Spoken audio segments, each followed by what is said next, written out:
All right, so this is my third video. Oh, yeah, this is my third video.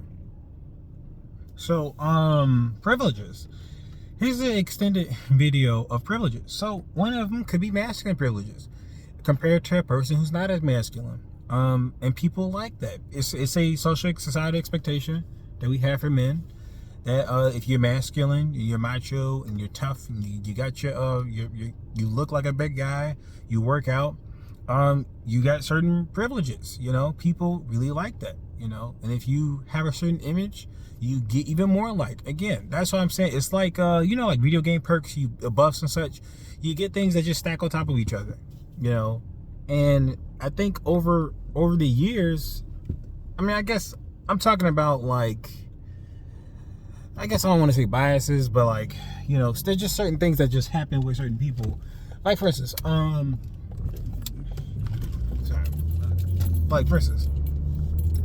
Japanese culture. They have a stereotype as a positive one that there are a lot of aspects that's like, oh, they're very polite, they're very kind, they're very hardworking. But the thing is, what if not every Japanese person is hardworking and kind and stuff like that, But enough people do it, and their image is spread to the world that they're these people. That's a privilege that they have. It's I guess a reputation privilege. And because it becomes so centered in their media. Now, from what I've heard from folks, it's because of the concept of Bushido, where it's like a community harmony, and I think they call that Wa. Now, if I'm right, I think Japan is based off in the older Chinese dynasties, the Wa dynasty. I could be wrong. I just found it to be interesting, both of the names. But they both, the country's centered on a collective group harmony. So a collectivist society. So they have to, they band together and they collectively work for their image. Worked on an image. Problem is, you can't really be an individual, so you can't really be anything other than a asset to the group. And when you start bumping against that, and bumping against that rigid system, it just starts being curtains for you, And I don't mean like death, but I mean maybe societal death, or reputation death. People stop really messing with you. People stop being around you. And it's just like I heard, I've only been in Japan for 2 weeks, and that was 2 years ago. But again, I felt that kind of like you're an outsider type deal, And I'm like, to deal with that for a year, I don't know how I'd feel about that. And it made sense when I seen videos on the negative side of Japan, why they felt like that. Because if you don't do enough, if you're not Japanese enough, if you look Japanese, because I'm sorry, this is gonna be kind of weird, but there's some people who could pass for Japanese, and to be Japanese just appears to be something that's a collective. I think of collective values. Let's say there's a white dude in America, but he was born in a predominantly black environment. He's gonna pick up the culture that is predominantly around him. So some black people who like to joke around and say he's light skinned. He's not white. He's black, but he's just light skinned. And it's because he's culturally identified with the people that's around him. So yeah, he might say the N-word, not because he's being disrespectful or he's being ignorant. It's because he's been around the culture like that, and they use the N-word, and he's shown himself to be peaceable, nice, a buddy with a couple guys over there. So they accept him. They say, hey, yo, you use the language we use. I don't know why certain people don't understand the aspects of culture like that, but yeah. So he has, I don't say it's a privilege, because he's just in the culture, so he doesn't really have it. But if there's I guess a cultural privilege, he's lived in it. He's proven himself to be a positive asset to the community, so he gets integrated into the community. Sometimes I don't really think that's the fact that we even see this stuff means it's a thing. It's possible to do. So all these people saying, oh, we're just not succeeding well because of diversity. No, you see this stuff. It's a thing that can happen because it's a person thing.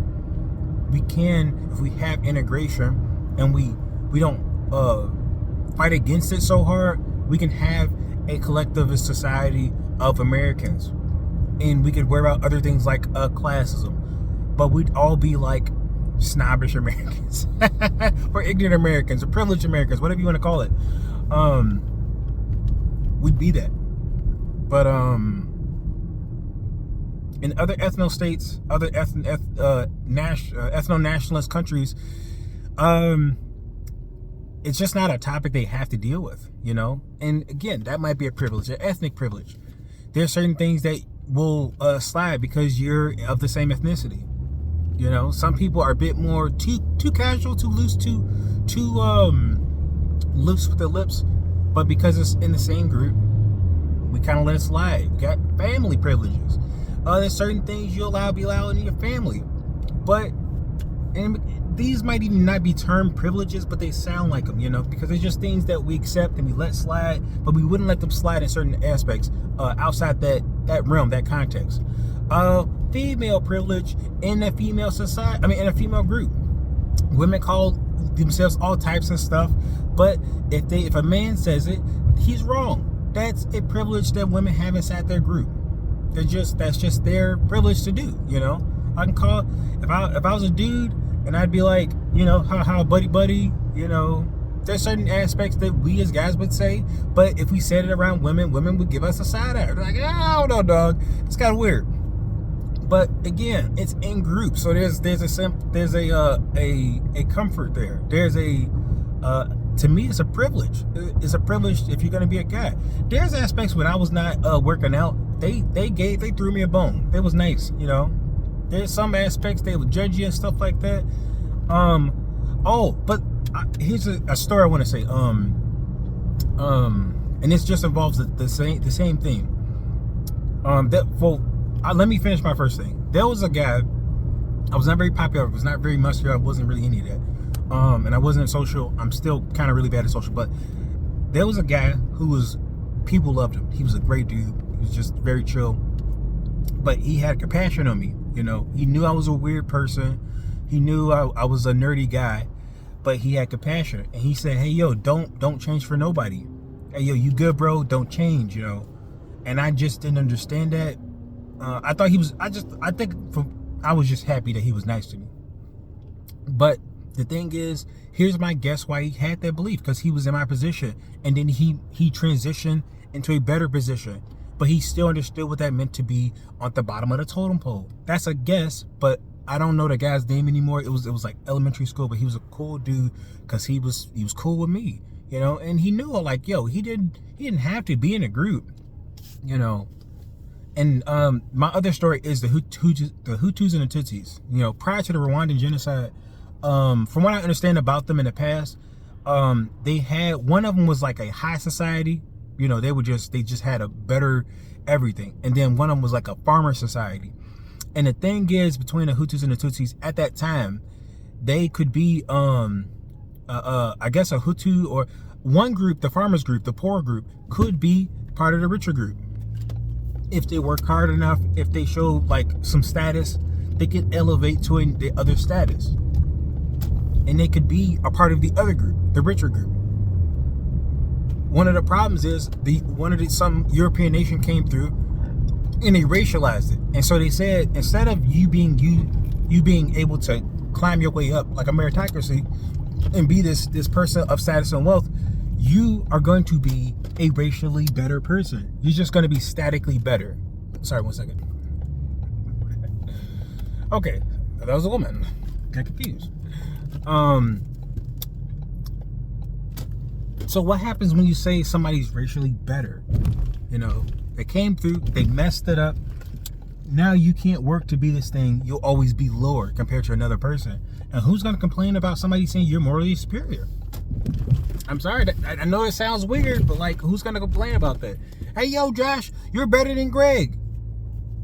This reminded me of Elliot James. Now, mind you, maybe there's some discrepancy in her experiment, but it still matters. You treat somebody explicitly bad because of something that's arbitrary as the color of their eyes, they're going to feel bad if they're not that select person.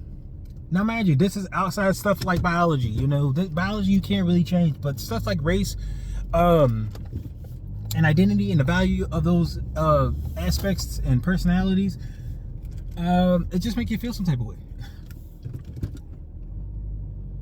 So what does it mean? Yeah. Oh, you're inherently better. One of y'all, you're inherently worse. You know, and we're gonna put these signs on you to show, hey, this is the difference. This guy is inherently better than the other guy. And he's like, hey, yo, I mean, you gonna fight against a guy that's bigger than you? I'm pretty sure the Europeans was at the time had better technology, better weaponry. So they say, hey, yo, you're gonna just accept this, you know? And who's gonna be mad? Who's gonna be mad if they're like, oh yeah, you're better, bro? Oh yeah, okay. This reminded me of this. It was a prison experiment that was made, and it was like some students, and these students, one of them was the warden, one of them was like a prisoner, an inmate. I don't know why I'm stuttering so much, but he was an inmate. And how these students, when they identified with the concept of being at an elevated position compared to their peers, again, mind you, these are all students. They're all broke, you know, likely, but they're not. They are in this experiment, and this was for a couple months, and then went off the rails. And I think the person started abusing the inmates. I mean, the person got started abusing the inmates. And that goes to show how far these a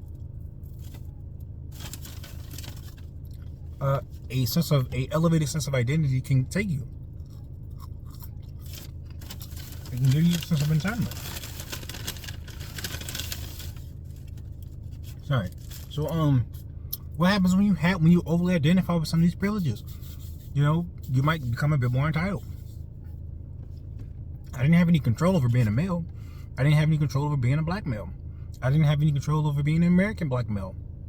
There's some aspects of privilege that I may know, and some aspects that I may not know until I experience them. But I guess don't overly identify with them. You know, really branch out your experiences. And yes, maybe you see something in the media, but again, that's not really reliable. Sometimes you have to go out there in the field and figure out the nuances for yourself. You know, there's the internet. You see all types of people on the internet. If you make a judgment on them just because it's a bunch of faces and nameless faces making stuff, you know, it's just, you have to hop outside that, because that's just a condensed form, and who knows, it could be an algorithm push you in a certain direction in the first place, because even that disagreement, that disagreeable nature, it builds engagement. It builds engagement. So, moral of the story, if you have a privilege, even if you don't know it, you know, maybe you don't know it. If somebody tells you have a bunch of stuff like a booger in your nose, and a bunch of people tell you that, you don't have to accept that there's a booger in your nose, but you got to think about it. Like, you know, hey, there's a lot of people saying this, you know, and it's not to make you shouldn't feel bad about it, you know. Or I would say a mature person who has a healthy sense of self may not feel so bad about it, but they could probably take their criticisms a bit more objectively. But again, if it's something as sensitive as race, just gotta take it. I'm not saying you should feel offended. Maybe you should. You know, they're attacking me. I didn't do anything. Why am I attacked because of this? I've had experience a couple things just existing, and I get judged, or I get, you know, people give me the whole, oh my God, you know, and I'm like, dang, you know, that sense of rejection can be kind of tough. You're like, oof, that hurt, man. I didn't even do anything to you. But, I'm sorry, gaining a sense of maturity, it takes a long time.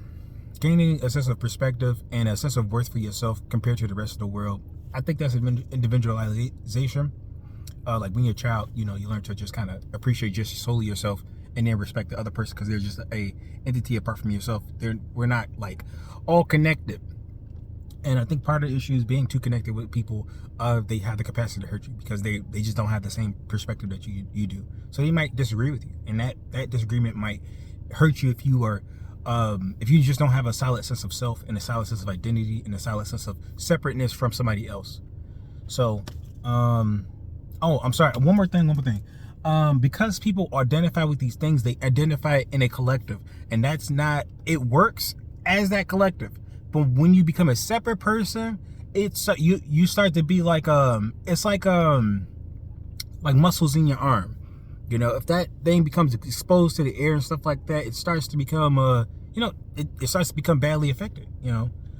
I mean, you can pretty much say that if your skin was off and all of them were exposed. But pretty much like if that protective cover, like your skin's a protective cover, if that becomes exposed and all the individuals start becoming a lot more noticed, then they start getting negatively affected. In my opinion, some of these hate groups and racist groups, these are people who got deficiencies, and I don't mean like mental. I don't mean necessarily the mental deficiencies, but maybe developmental ones where they need therapy. They need somebody to help them rewrite that broken past. And again, that's is me therapizing, armchair therapist, But these are people who need to stop overly identifying with the group. And perhaps maybe there's a good way to do that, but it's good to have a solid sense of self.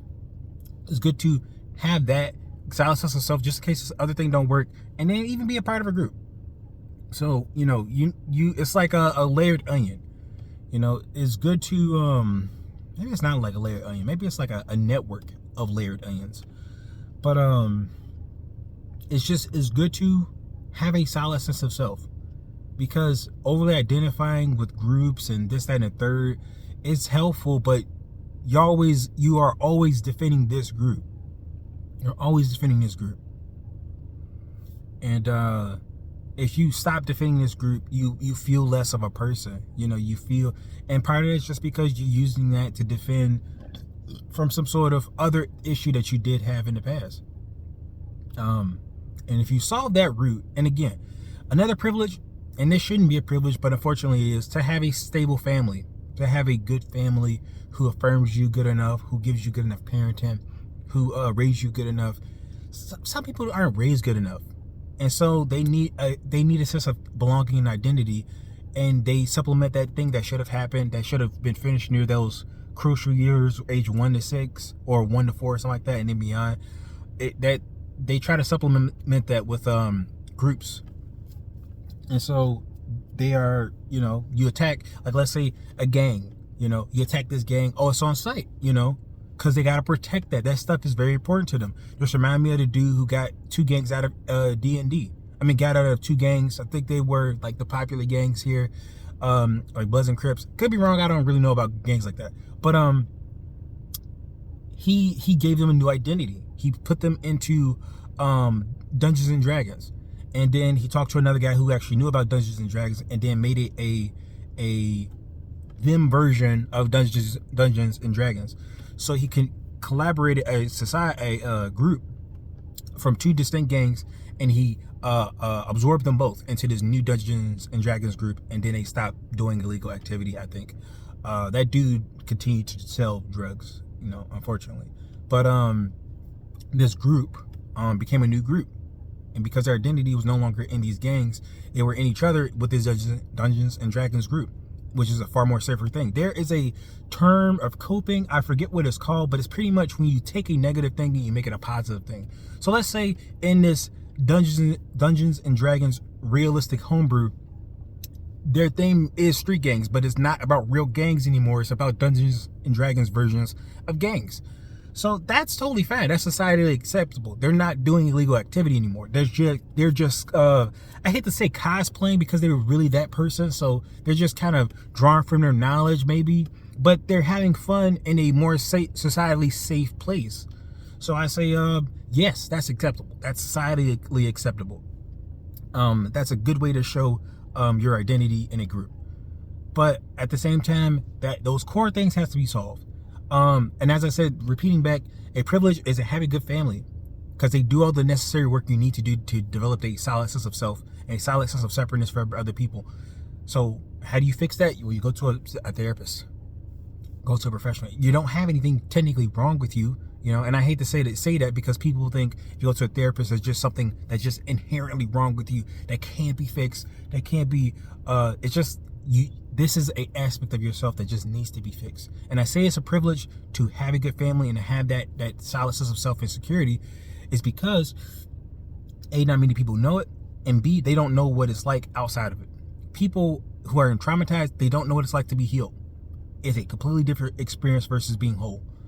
And vice versa. The healed person has no idea what it feels like to be in a traumatized state until they're in it.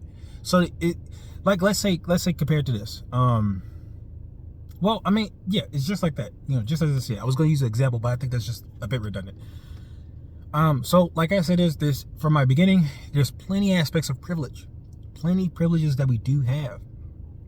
I think they said it could be 50%. I could be wrong about that. I think there's like 50% of people who've lived in secure families and secure homes where they have, you know, all that good stuff that needs to happen that happened, and it's not trailing on to other relationships.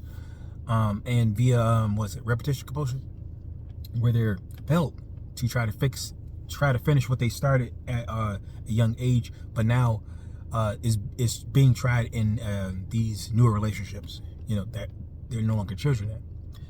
So yeah, I hope that was it. You know, that was enough information to speak about. There's you know, another aspect of privilege. So